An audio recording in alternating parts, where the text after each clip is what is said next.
The Gujarat police has arrested a Muslim cleric who had allegedly conspired with handlers in Pakistan and Nepal to make death threats to prominent Hindu leaders in India. This cleric, Maulana Abu Bakr, was nabbed by the Surat crime branch over death threats allegedly made to the Hindu Sanatan Sangh chief, along with politicians like Nupur Sharma and T. Raja Singh. The revelations that have come forth with this arrest are alarming. Maulana Abu Bakr was allegedly in touch with conspirators from Pakistan and Nepal over this plot. A weapon was also sought from Pakistan to execute these planned executions, but the arrest was made before it could be received. We are also told that this cleric's daytime job was as a manager at some kind of textile operation, but he did also actively perform his duties as a Maulana. Crucially, as per sources, a 1 crore bounty was also discussed to kill these Hindu leaders, and for communication and plotting, various means were used, including an international SIM, including use of WhatsApp for business, and also, sensationally, the use of chat rooms of online video games. Let's listen into what the police had to say about this arrest.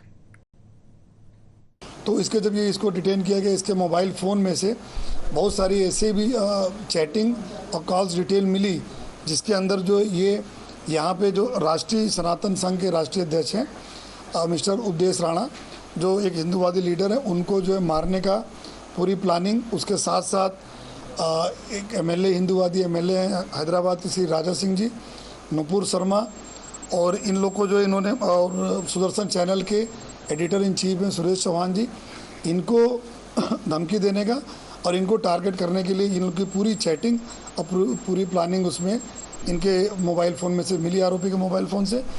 उसके बाद हम लोगों ने ये भी देखा कि इनके नंबर में पाकिस्तान और नेपाल के लोगों के साथ कंटिन्यूअस इनका जो टॉक हो रही है। उनको 1 करोड़ रुपया देने की बात हो रही है मारने के लिए, और उसके अलावा वेपन मंगाने की बात हो रही है जो है। The BJP has attacked the Congress over the Maulana's death threat plot. Gujarat Minister Harsh Sanghvi says the Congress would have protected such a person for appeasement purposes, but the BJP does not. Listen in. ये मौलाना द्वारा मेरे देश के Bharatiya Janata party एवं 3 हिंदू नेताओं के खून करने की कोशिश में थे। पाकिस्तान के उनके आकाओं के साथ व्हाट्सएप एवं अन्य माध्यमों से संपर्क में थे। हथियार मंगाए जा रहे थे। 1 करोड़ रुपए में सुपारी दी जा रही थी। मेरी आज आपके माध्यम से कांग्रेस को विनती है कि आप वोटों के लिए इस प्रकार के मौलानाओं को बचाना बंद कीजिए। ये मौलाना मेरे देश के युवाओं को भड़काने की कोशिश कर रहा था। मदरसा के माध्यम से मेरे शहर, मेरे राज्य के युवाओं को देश विरोधी कृत्य करने की उनको प्रेरणा दे रहा था कि चाहे जो राजनीति कांग्रेस को करनी है वो करे। इसको ना छोड़ेंगे, हम सख्त से सख्त कदम उठाएंगे।